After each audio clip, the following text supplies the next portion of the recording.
Besides your baby daddy, what's the most painful thing you've gone through in life?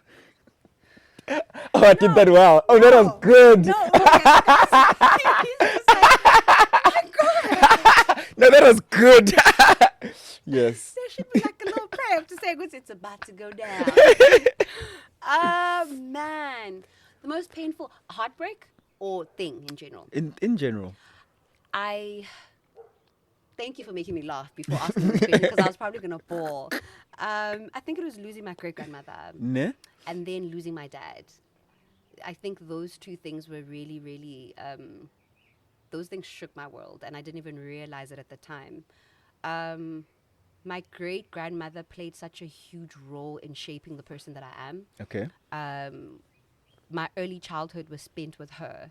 So she was my mom and my dad, and she was my God. She was my everything. And so I think I've only ever known love and acceptance from her. And so when she passed on, I was very confused. I was like, okay, why am I getting, you see, like, the only person who's kind of shown me this acceptance and this love is now gone. Does this mean this is where it ends for me? And then I really struggled to kind of find myself and place myself anywhere. I struggled to connect with my mom. I struggled to connect with, yeah. So that was really, really hard. And I've never known love like that until my daughter, when Ukoko passed on. And then fast forward a couple of years later, I met my dad. And then just as we were sort of forming a relationship, he passes on in a very violent and painful way. And that was also very painful because I'm like, I still had so many questions. There's so many things that I think I've gone through now that if you had been around, I would have been protected from. So, yeah, those are the things I still kind of battle with even today. Those are things that I don't think I've recovered from. Those are things I can say actually literally broke pieces of my heart off. Religion has made it wrong per se for us to feel like the people whom we loved, who shaped our lives, such as your great grandmother, it's wrong for us to believe in them in that manner because it means we are replacing God in the traditional sense. I had Mandisa in that chair, Mandisa Tandala. She's a YouTuber, and I asked her, Mandisa, who do you pray to? She said, I pray to my mom and I pray to God because she lost her mother a few years ago. And that resonated with me so much because she's saying, I'm praying to the very person whom God sent to be God on earth. Yes. And just because she's gone away, I still feel very connected to her. And that is God for me. Yeah. Because the way she executed motherhood on earth was godly. Yeah, absolutely. And I cannot agree with that. Like, I'm trying so hard to fight back tears because Um, I won't lie. There are moments where I struggle to even connect with God. As a Christian, as somebody who follows Christ, who loves God dearly, there are moments where I struggle to connect with Him. And in those moments, if I sit in solitude and I go, I, it's different. It's different. I feel an embrace. I feel, I don't know how to describe it, but yeah. In those moments when I struggle to connect with, in moments where I feel like I'm going astray, and I remember the things that she'd say to me, I'm able to quickly pull myself back, or I'm quickly yanked back into what's right and what isn't.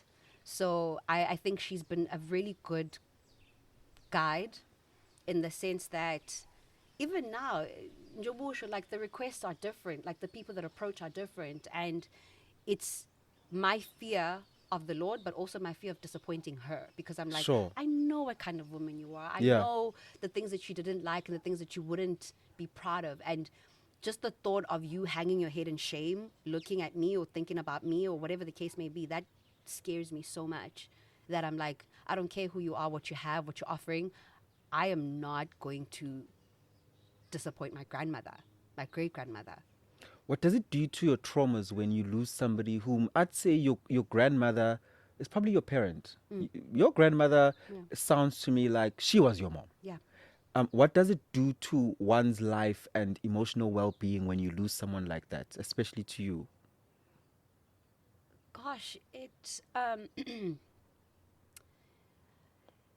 it changes you, and I don't think for the better, or maybe for the better. I'm gonna realize this later, but it so much of hurt has come from that after that, because I got to a point where Ukoko never made me feel like I need to earn her love. She never made me feel like I need to do.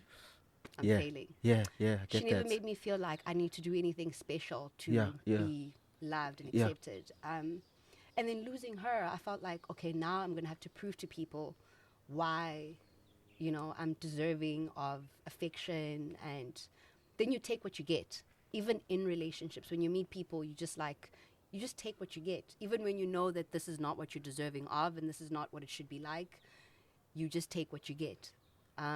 So yeah, a lot of hurt I think has come from that. And yeah, man, there's moments where I'm like, like I really wish you were still here, because yeah, yeah, Because you reminisce that all my life, all I had to do was wake up and exist, and yeah, I'd be loved unconditionally.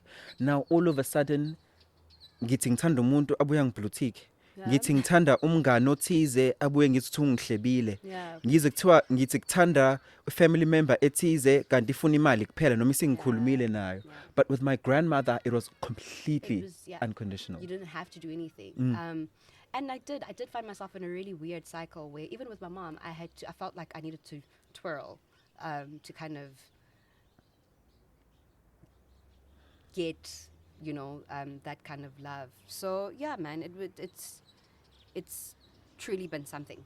Thank you for sharing that, about that. Even with your mom, you felt like you had to twirl, because there is a conversation that is not had a lot, Yeah, that it's not everybody where your mother is your queen. yeah. Yeah, it's not everyone. It's not all of Yeah. us. No, she look, I'll say she's definitely grown to become that. Yeah. We've grown, I think, our relationships to that point, but I'm the middle child also, and I had older siblings who did things by the book, I guess. And for me, coming from my great grandmother who allowed me to be a free spirit, who allowed me to just explore and to coming to a space where you're confined and everything you do is wrong. You pass, you get an award, it's not celebrated. You don't wash the dishes, you are in trouble, you know. So yeah, it took a while. There was a time where I resented her. Definitely. There was a time where I was just like, I don't even know if this woman gave birth. Oh, I was probably adopted. But over time, Nokola, I think I started to understand a lot more. Started to understand her a lot more. Also, we need to be kinder to parents too. Yes, because they're people. They are people too. They're Just as we are people. struggling with things, Oh, they were bolstered into parenthood, and we're like, oh, damn, what is Yeah. the what is the method to this? let me tell you, like Yeah. now, njoba ngisho ukuthi my mom and I had this journey. Now you cannot touch me with that woman, because I think growing up, like I said, I started to realize, ukuthi, she's actually been really strong, and sometimes the things that we go through, we don't really know how to communicate or how to, and also because of fear of what you've experienced, you want to protect and you want to, but it doesn't always translate that way. Sometimes it comes across as hate. Yeah. Meanwhile, this Yeah. person is trying their best to protect you or to hide you or to, you know. So yeah, they're people too, and they make mistakes as well, and they're also still trying to figure it out. Sure. And I know this because I'm a mom now. Yeah, You yeah. know, and I look at my daughter sometimes and I feel like she parents me and I'm in awe. And I'm like, she's said things to me like, and she's 5. She said things to me like, Mommy, I'm upset with you, but I still love you. And I'm like, what does that even mean? Like, how do you, That is so smart. that is so emotionally how do intelligent. you articulate something like Yeah, that? Because we yeah. associate being upset with, like, love is something that you get only when you're good. Yeah, yeah, second you do yeah, something, yeah. you- Like you have to earn it. earn love, yeah, by being good. By being good. Yeah. And when someone says, I'm upset with you, but I still love you, it's like, it was such a world moving moment or statement for me from a baby, So again, like I said, I think I started to recognize how human my mom was. And God did that intentionally by making me a mom, so that I can realize, Wuti, you're flawed. Yeah. You know, Yeah. you're a Yeah. parent, Yeah. but Yeah. you're completely flawed.